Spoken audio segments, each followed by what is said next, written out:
Let's talk about Tanzania. As you know, the country held an election recently, and the current president, Samia Suluhu Hassan, has been declared winner of that election with over 98% of the vote. But behind these numbers lies a lot of silencing of dissenting voices and disappearances. Opposition parties have contested this election and argued this was a sham of an election, and that it's a disservice to call it an election. It is rather a coronation. A lot of observers have lamented the lack of transparency and accountability in this election. The backdrop of this election has been some of the deadliest and largest protests that the country has seen in recent history.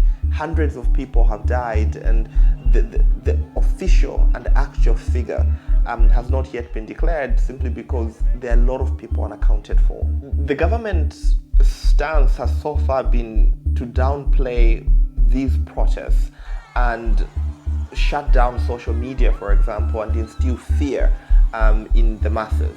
At the time of recording, the president of Tanzania, Samia Suluhu Hassan, is apparently being sworn in for a second term at a private event in Dodoma at a military arena in the country's capital. This story about Tanzania matters to me a great deal for a different reason. What is happening in Tanzania is a classic case of the decline of democracy and the rise of authoritarianism. And the consequence of this is instability. Tanzania has been a country that has been a beacon of stability in the region. This story also matters because it's a reminder that democracies don't fall overnight.